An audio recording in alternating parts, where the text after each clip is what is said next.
বাংলাদেশ নিয়ে আমি ব্যক্তিগতভাবে অত্যন্ত উদ্বিগ্ন।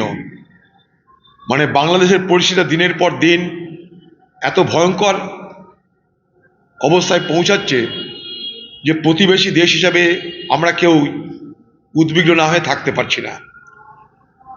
হাদি বলে একজন প্রতিবাদী যুবক, যিনি বাংলাদেশের একজন জনপ্রিয় যুবক, প্রতিবাদী একটা মুখ, জনপ্রিয় প্রতিবাদী মুখ, তাকে যারা হত্যা করলো সেই হত্যাকারী কারা তার জন্য কিন্তু কোনো দাবি নাই। বড় অদ্ভুত ব্যাপার, হত্যাকারী কারা, তাদের সাজা হোক, তারা কে, তার জন্য কোনো দাবি নাই, কিন্তু গোটা বাংলাদেশ জ্বলছে।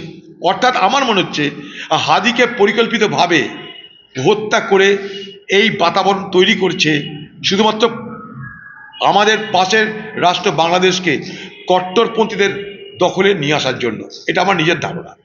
কারণ হাদিকে হত্যা করলো কারা তা নিয়ে কিন্তু কোনো দাবি নেই, তা নিয়ে কোনো আন্দোলন নেই। কেন হাদি খুন হয়ে গেল তা নিয়ে তার কোনো প্রতিবাদ নেই, কোনো জিজ্ঞাসা নেই।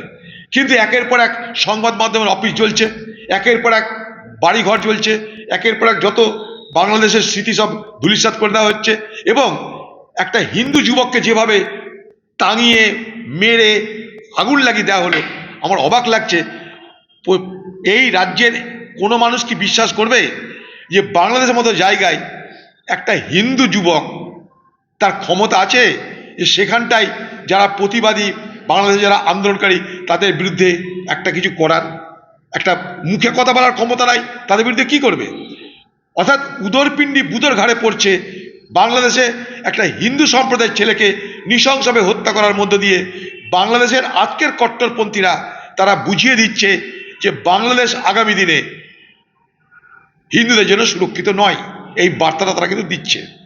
উদ্দেশ্য একটাই, সেটা হচ্ছে সারা বাংলাদেশকে কট্টরপন্থীদের দখলে নিয়ে আসা। সেখানটায় ভোরের আলো, সেখানটায় ডেইলি স্টারের মতন বড় বড় পত্রিকার যে সমস্ত ভবন, সেখানটায় আগুন লাগিয়ে দেওয়া হলো। যারা সাংবাদিক তাদেরকে মারধর করা হচ্ছে। বাংলাদেশ এক অরাজকতার মধ্যে দিয়ে পতিত হচ্ছে, এগিয়ে চলে এক সম্পূর্ণ অরাজকতা। বাংলাদেশে সম্পূর্ণ অ্যানার্কি চলছে। ইউনূসের কোনো ক্ষমতা নাই। আগামী দিনে ইউনূসকে তার জায়গা থেকে সরে যেতে হবে। ইউনূসকে না দেশ থেকে পালাতে হয়, সেই অবস্থা বাংলাদেশে তৈরি হচ্ছে। পরিষ্কার কথা বলছি, বাংলাদেশের আজকের পরিস্থিতি কিন্তু আগামী দিনে আমাদের সকলের জন্য, ভারতবর্ষের সকলের জন্য দুশ্চিন্তার কারণ। এই সময় একটা কথা অন্তত বলবো যে আমরা মুর্শিদাবাদের মানুষ, আমরা বাংলার মানুষ, আমরা যেন সেই বাংলাদেশের ঘটনার দ্বারা প্রভাবিত হয়ে আমরা যেন কোনো উত্তেজনার শিকার না হই, আমরা যেন কখনো উত্তেজিত না হই, আমরা যেন কখনো হিংসার আশ্রয় না নিই, এটা নিশ্চয় আমার দাবি থাকবে। কিন্তু বাংলাদেশের আজকে ঘটনায় বা যে ঘটনা ঘটছে তাতে আমি অবশ্যই উদ্বিগ্ন বলে মনে করছি।